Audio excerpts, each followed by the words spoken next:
What's up, guys? I hope you guys are still awake. I think it's awesome that we're here at the Computer History Museum because I want to talk to you a bit about history repeating itself over and over and over again. This comes from, a lot of people think it comes from Battlestar Galactica, right? So say we all. It actually comes from the movie adaptation of Peter Pan. And I think it's very relevant because we've seen this before. In fact, this building used to be the SGI sales office. I think that was the first time I ever came here, a long, long time ago. Back when I was buying Onyx 2 Infinite Reality 3 servers to do augmented reality in like 2000. Where this started for me, this story, I'll get to why this has to do with Wi-Fi. Just give me a minute here. First computer I ever touched that was more than $1 million was this computer here in quantitative finance. This was like 30 years ago at this point almost. And this was the first computer I disposed of. They're very similar in lineage. This computer on the right cost like $400,000 or $500,000 as I recall. And I helped cart it out the back. The only thing we were doing with that computer was storing the backups before they went to tape. So it was a glorified file server. And what we were doing was ripping them out and putting in VA Linux servers. Great specs for that time. Today's dollars, $2.5 million. Big money.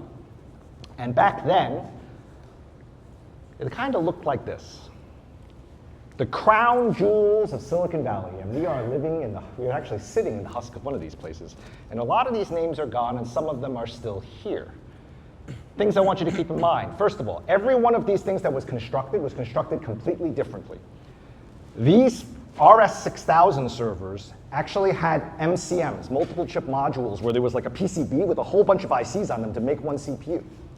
This thing here, the compact thing, was the fastest of them, DEC Alpha, completely different silicon from SGI, who used MIP processors, completely different stuff from Sun, who used Ultra processors. Everything was completely different. And when all the hardware is completely different, that means that all the software has to be completely different, right? Because obviously this is never going to work if you try to run the same software and glue hardware. Well, what happened was the hardware started becoming the same. And then once that happened, then we started having even bigger and bigger things using that same software. Why? Because the software drove the application. Everyone wanted to make this stuff work. And then eventually we had an entirely new business model come about. And the thing I want you to keep in mind here is, and the thing I want you to think about is, could that entirely different business model have come about if this did not happen? Can you imagine a world where the cloud, as what we see right now, is running on a whole bunch of Sun UltraSpark 5s? Absolutely not. The cost model is insane. It would have never happened. So this tremendous shift that happened, this change in history happened because the industry changed because of a few things that happened here. And we're going to talk about how exactly this is going to happen all over again. Because everything that's come before, all going to come again. So say we all. So, 1995, we have $40 billion, but $80 billion adjusted, right? This grows a tremendous amount to today, right? And the part about this that most people don't realize is this part here. More than half the servers that are sold by the factories directly. How can that possibly be true? The only way that can possibly work is if the software comes from a different place, because the factory ain't got no software. This is nothing like this slide here. This slide here, everything had to be put together from you, because the chips here were these MCMs, the chips here were these other things, right? And you had to go and have them make the software for you. But when the factory is making this stuff, then that means the software has to be more accessible, right? So that shift enabled this. The cost goes down. The cost goes down means you could throw more computers at it. You could throw more computers at it, which means that you need better ways to control those computers. Because in the middle, what we used to do? I was one of those guys. In 1996, I was a level 6 Microsoft certified systems engineer, Windows NT 4.1. And I transitioned to Windows NT 2000, whatever, sometime after that. I was one of those guys. People punning. But what had to happen when you got more computers as they got cheaper was you had to automate all of that. And when you automated all of that, then the right-hand side happens. All of a sudden you can throw more software at this, and it becomes like this self-fulfilling machine, right? It gets cheaper, you build more stuff, you put more stuff on it, which means you want more, which means the volumes increase, which means it gets cheaper, which means you put more stuff, which means and so on. And that is how we have the cloud, right? And so this happened, and this is the magic. That slide I showed before with all those guys, the crown jewels of Silicon Valley, some of which are still with us, some of which are still departed, fits into here, adjusted for inflation. Notice some of them that are still with us are still on this slide. And the amount of money they're making is more. So, the market getting so much bigger, rising tide lifts all boats. Those of us that changed participate in a new world that is huge. And the majority of that world, the left-hand side of this, services things that we could not have imagined back then. All of this has happened before, and all of it will happen again. What happened with software?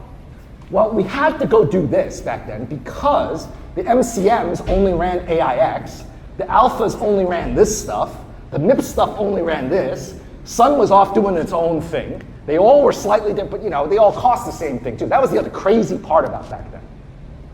All of this has happened before, all of this has happened, it will happen again. Do you remember how much it cost to go buy a desktop workstation in 2000, 2001, 2002? It cost exactly the same. If I went and I bought a Sun Ultra 5 with a giant CRT monitor on it, it cost $5,000. If I bought a Silicon Graphics 02, it cost $5,000. If I went to DEC and I said, I need an Alpha 28064, 80264, it cost $5,000. Why is that?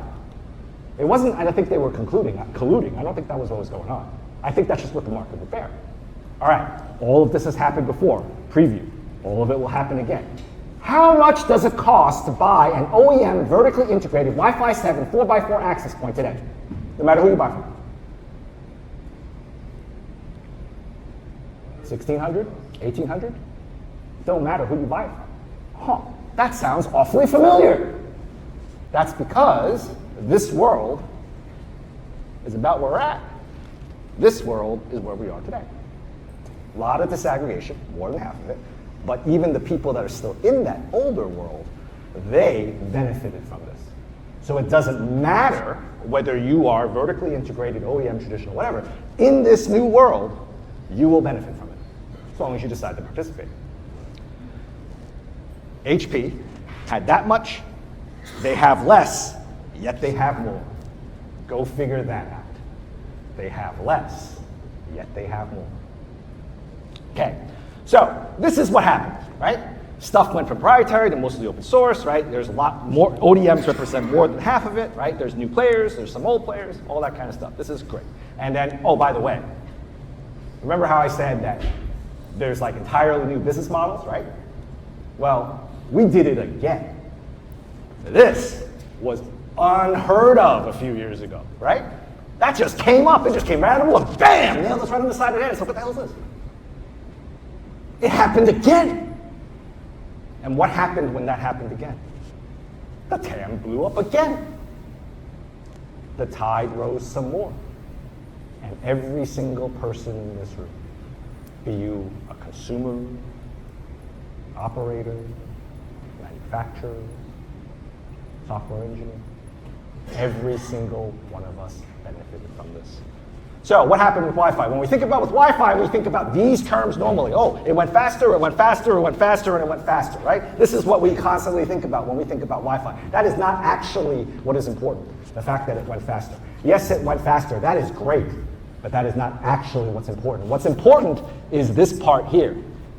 Who here remembers the first Wi-Fi access point they deployed? I do. You? What was the first Wi-Fi access point you deployed? You remember? For me, it was a Lucent Orinoco. Lucent, oh boy. Orinoco, You had a PCMCIA card, you had to slot into a black box. That black box had an Intel processor of some embedded Intel processor, crazy thing on it. It had like no software to go and try to manage more than 2 of these things. They sold that thing off to Proxim. Proxim still has some crazy version of this, and this thing had a gazillion parts in it. Right? The radio was separate, blah, blah, this was a mess. Gazillion parts, expensive. And then, at some point, Aranet shows up and they're like, we're gonna make this a little easier. And it's still a gazillion parts. But it no longer had it, it was not, you didn't have to plug it, just kind of put this thing in, stick it up on the ceiling, and it was better. And then this happened. So sometime in the last 15 years, the guys that make the silicon, they decided, you know what we're gonna do? We're just gonna give you what you need, or what we think you need, and you're gonna like it. It don't matter what you really need, because I'm going to put all that stuff on a chip and you are going to like it. And then this is what happened, right? So this is like Proxim land. I had a whole pile of parts, and then it became like, oh yeah, we're going to kind of standardize, and then this is today. Today, you eat what I make, and you're going to like it, and you're going to eat some more, right? And this is what happened. And what happened also is that while the overall adjusted for inflation, kind of bomb price went down, what also happened is that the amount of money that went to the stock vendor went up. Okay. All of this has happened before, and all of it will happen again. What does this sound like? A lot of chips to go do one thing, slightly different kind of chips to do another thing. Eventually, everyone uses the same chip to do the same thing. IBM RS6000 MCM leading to, the DEC Alpha kind of world, leading to Intel stuff, which is now, that's kind of where it's at, right? And then that eventually led to a whole thing that's not even on this slide, which is the newer world order, which is now, we don't even care about those, which is a GPU, right? So this has all happened before. This is a slide that's meant to talk about Wi-Fi, but this could talk about anything, and it would be exactly the same. So this was what it looks like. Number of components go down, right? You kind of get rid of a bunch of stuff. When you get a really high-end AP, you still got to put a few of those back, which is why the bombs are more expensive than those. But for run-of-the-mill Wi-Fi 7 2x2 ceiling mount AP with only one LAN port, right? Boom, you got one socket, you're done. Why? Because they made it. We're gonna eat it, and we're gonna like it, and like it some more. And then the quantities that we got to buy of that stuff is like in the millions, right? Qualcomm is like, you don't want to buy 1 million stocks? Yeah, I'll go with it, right? So when you're making 1 million of these things, well then all the shit out there is going to be the same, right? So all of them. So this is what it looks like, right? You kind of get, your nice little range of stuff. Most of us are kind of somewhere in the middle of this end. By and large, everything is in this one sock that runs everything. Now, when you do that, all of this has happened before. And all of it will happen again. What happened last time this happened? Well, some Finnish dude came around, wrote some software, put it up on the internet, and then boom, now that runs 75% of the whole freaking internet, right? Well, all of this has happened before, because originally you had to go and make your own crazy software because the PCBs had a gazillion different things going on in them, and then now everything basically just runs some flavor of OpenWRT, right? That's basically where we're at. All the software, all the hardware consolidated together, all the software consolidated together. And so now we're in the world where everything is the same. So like everything is the same, meaning that it don't matter whether you buy it from OEM A, OEM B, or, from an ODM. It's the same. Largely because the SOC guy said, we're going to make what you want, and you're going to like it a lot. And so as a result of that, everything is the same. We're running all this stuff.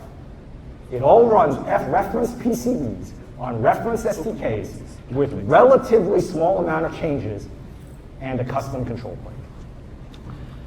And so, let's get this. This dominance of proprietary stuff, the hardware commoditizes, the open software, and then that ultimately led to new business models, right? All of this has happened before, all of it will happen again. Now, if you believe what I said, which you don't have to, because I'm a raving lunatic on this stage, as you haven't noticed yet, but if you believe some of the things that I said, clearly that last part is the next step. Do you follow me? Okay, so if this is what's going on and this is what's happening with the Wi-Fi, at some point in the future, entirely new business models are going to come about. If and only if we can make the software in the middle become fully open source, commoditized, and everyone decides to standardize on that, because once you do that, what happens? Your stuff gets cheaper, which means you put more software on it, which means you automate the stuff, which allows you to put more applications on it, which drives more demand, which increases the total amount, the manufacturing capacity, reduces the cost, which makes things cheaper, which makes it so that, do you follow what I'm saying? And that is what is happening right now, and that is where Open Wi-Fi is at the center of all of this.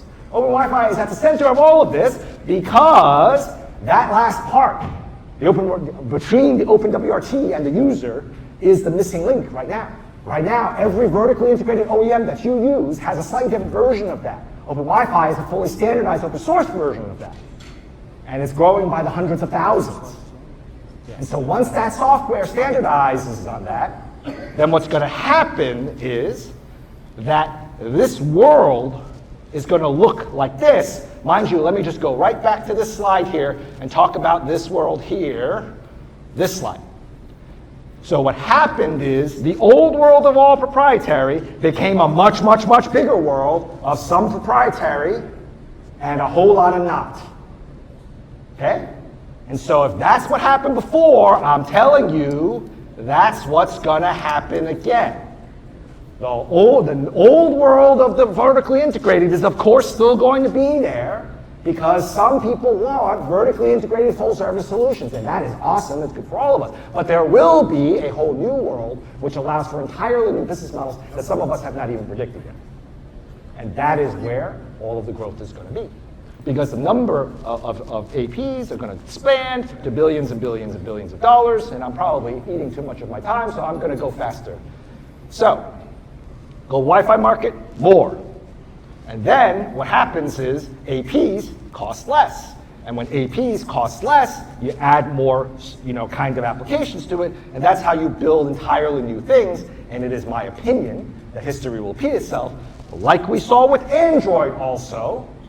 The free is going to be more than half, which means that the people that support the free are the people that are most likely to make all the money in the coming world. It does not matter what that new business model will be. It will come. It will come. And for those of us that are involved in this industry, those of us that are supporting the free, are best positioned to take advantage of that. And also looking at the slide of who survived the great die-off, the companies that switched to the free. We made fun of Carla Fiorina back when she said, oh yeah, we're going to go buy Compaq. And everyone was like, that's a stupid idea because you're exposing yourself to the lowest margin thing. Well, why was that the smartest idea ever 30 years looking backwards? Because she increased her exposure to what would be the free, and PA risk died. Right? And so this is what I think is going to happen again. All right, so hardware commoditization inevitable. There's going to be a same pattern. Open Wi-Fi, I think, is going to be linked to that because OEMs, they're going and saying like, all right, we want to go and, for those that support that, they're going to move forward. Those of us that are kind of involved in making this happen, that's going to allow us to access this new TAM because ultimately this value migrates from the hardware to software. All right, any questions? Actually, wait a minute. We're supposed to take questions later. Sorry about that. Anyway, I hope you found that enjoyable. I'm going to turn this over to Jeff.